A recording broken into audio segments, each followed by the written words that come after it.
Hello everyone and welcome to this exciting journey into the heart of the atom.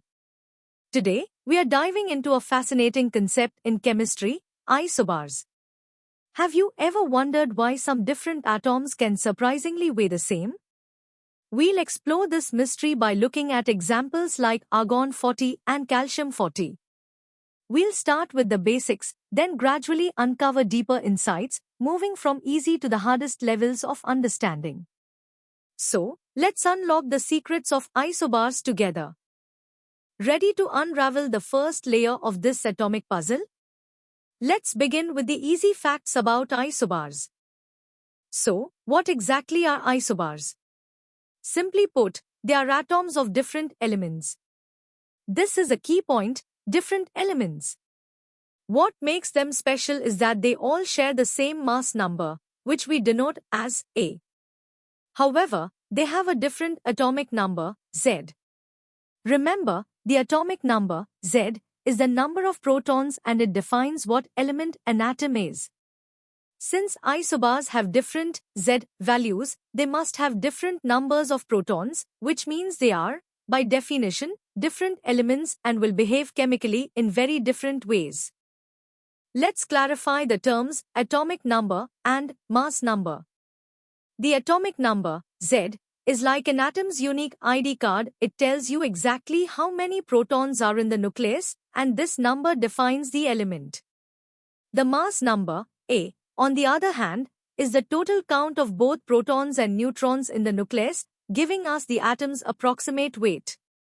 So, when we say isobars have the same A but different Z, it means they have the same total number of protons and neutrons, but the actual mix of protons and neutrons is different, making them distinct elements. Take argon-40 and calcium-40 as our prime examples. Argon-40 has 18 protons and 22 neutrons, adding up to a mass number of 40. Calcium-40 has 20 protons and 20 neutrons, also adding up to a mass number of 40. Same A, different Z, that's what makes them isobars. Now that we've covered the basics of isobars, let's test your understanding with these 3 quick questions. Take a moment to think about each one. What defines an isobar? How do argon-40 and calcium-40 demonstrate the concept of isobars? And what key difference exists between isobars despite having the same mass number?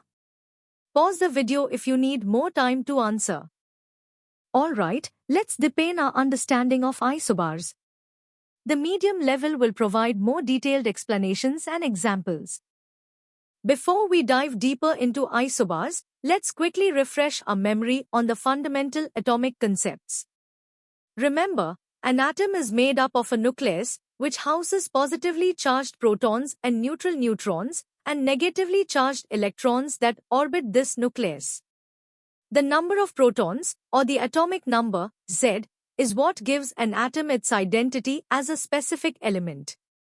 The mass number, A, however, accounts for both protons and neutrons, representing the atom's total mass. Understanding these foundational concepts is crucial as we explore the unique characteristics of isobars. Now, let's zoom in on the core characteristics of isobars. First, they share the same mass number, A, meaning their total count of protons and neutrons is identical. But here's the twist, they have different atomic numbers, Z. This difference in Z means they are, without a doubt, different elements. Consequently, if A is constant and Z changes, then the number of neutrons must also be different. Because their proton count, Z, is different, isobars poses entirely different electron configurations, leading to distinct chemical properties. And due to their varied internal structures, their physical properties, like density and melting point, also differ significantly. Let's revisit our key examples, argon-40 and calcium-40, but with more detail. Argon-40, symbol Ar, has an atomic number of 18, meaning 18 protons. With a mass number of 40, it contains 22 neutrons. Its electron configuration of 2, 8, 8 makes it a stable, unreactive noble gas. On the other hand, calcium 40, Ca, has an atomic number of 20, so 20 protons. With the same mass number of 40, it has 20 neutrons. Its electron configuration of 2, 8, 8, makes it a reactive alkaline earth metal. This striking difference in chemical behavior, despite having the same mass number, perfectly illustrates what makes isobars so intriguing. Time to practice what you've learned at the medium level. These 5 questions will challenge your understanding of isobar characteristics, differences from other atomic species, and the implications of their distinct properties. Think carefully about each one, considering the number of protons, neutrons, and electrons involved. Feel free to pause and reflect before moving on. Ready to go deeper? The hard level will explore the intricate details and theoretical connections of isobars.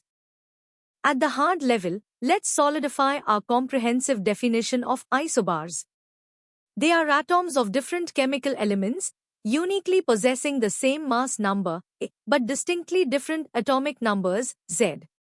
This implies that while their total number of nucleons, protons plus neutrons, is identical, the exact ratio of protons to neutrons is not. The varying number of protons directly influences their electron configurations, which in turn dictates their entirely unique chemical properties. This means even though they might weigh the same, their fundamental identity and behavior are poles apart. To truly appreciate isobars, it's essential to understand how they differ from other atomic classifications. Let's compare them with isotopes and isotones. Isobars, as we know, have the same mass number but different atomic numbers, making them different elements with distinct chemical properties. Isotopes, however, are atoms of the same element, meaning they have the same atomic number, but differ in their mass number due to a varying number of neutrons. This gives them similar chemical properties. And then we have isotones, which are atoms of different elements that share the same number of neutrons. Understanding these distinctions is fundamental to navigating the diverse world of atomic structure. Beyond their basic definition, isobars play a role in understanding nuclear stability. The stability of an atomic nucleus is heavily influenced by its proton-neutron ratio. Isobars, having different numbers of protons and neutrons for the same total mass, will naturally have different proton-neutron ratios. For instance, calcium 40 with a 1:1 proton-neutron ratio is exceptionally stable. Some isobars are even radioactive and can undergo specific decay processes, like beta decay, to transform into a more stable isobar, thereby changing their atomic number but keeping the mass number constant. This principle is crucial in applications like potassium-argon dating, a cornerstone method for determining the age of rocks and minerals, by measuring the decay of potassium 40 into argon 40. It's time for the hard-level practice questions. These 7 questions will challenge you to analyze, compare, and connect the concept of isobars with other atomic definitions and their implications. Consider the nuances of nuclear composition and chemical behavior. Take your time to formulate comprehensive answers. Are you ready to truly master the concept of isobars? The hardest level will challenge your understanding with competitive depth and engineering insights. Let's delve deeper into nuclear structure and the concept of the valley of stability.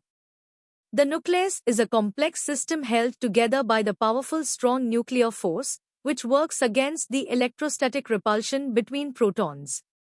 The neutron-to-proton ratio, or NZ, is a critical factor for nuclear stability.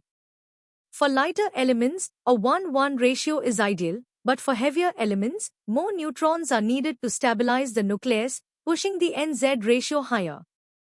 Isobars, by definition, have the same, but different, Z and N, meaning they represent various points along a constant mass number line on a nuclide chart. The most stable isobar for a given A lies within the valley of stability, and other isobars tend to be radioactive, decaying towards these stable configurations. Isobars are frequently involved in radioactive decay processes, particularly beta decay and electron capture, which allow one isobar to transform into another while maintaining the same mass number. In beta- decay, a neutron converts to a proton, increasing the atomic number by 1. Conversely, in beta+ decay, a proton changes into a neutron, decreasing the atomic number by 1. Electron capture also reduces the atomic number by 1, as a proton captures an electron to become a neutron. A classic example is potassium-40, which can undergo both beta- decay to calcium-40 or electron capture to argon-40. These isobaric transitions are fundamental to understanding nuclear transformations and the natural abundance of elements. To achieve a truly comprehensive understanding, it's vital to differentiate isobars from other classifications of nuclides. Beyond isotopes and isotones, which we've already discussed, we also encounter nuclear isomers. Isotopes share the same atomic number, meaning they are the same element, but vary in their neutron count. Isotones, on the other hand, have the same neutron count but are different elements. Nuclear isomers are even more specific. They are atoms of the same element, with the same number of protons and neutrons, but exist in different excited nuclear energy states. They transition to a lower energy state by emitting gamma rays. Grasping these distinctions is not just academic, it's crucial for advanced work in nuclear chemistry and physics, allowing for precise identification and application of various atomic species. The practical applications of understanding isobars extend far beyond simple classification. In geochronology, the KAR dating method relies on the isobaric decay of potassium-40 to argon-40 to accurately date ancient rocks and archaeological artifacts. In analytical chemistry, high-resolution mass spectrometry faces challenges from isobaric interference, where different compounds can have identical mass-to-charge ratios. Advanced techniques are continuously developed to resolve these, impacting fields from proteomics to environmental science.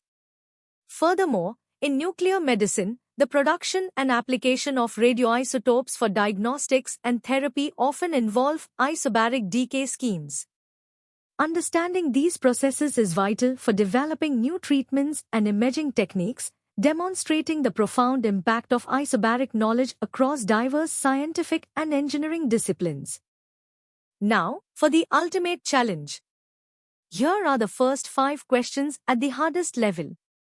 These questions demand a deep understanding of nuclear physics principles, decay mechanisms, and the interrelationships between different types of nuclides. Think critically, connect concepts, and articulate your answers with precision. Good luck! And here are the final 5 questions for the hardest level. These questions will push your knowledge to its limits, requiring you to apply your understanding of isobars in complex scenarios and real-world applications. Consider the implications of isobaric decay and the role of these concepts in advanced scientific fields. Take your time, analyze each question thoroughly, and provide detailed, well-reasoned answers. And that brings us to the end of our in-depth exploration of isobars. I hope you now have a comprehensive understanding of why different atoms can weigh the same, and the fascinating implications this has in chemistry and beyond.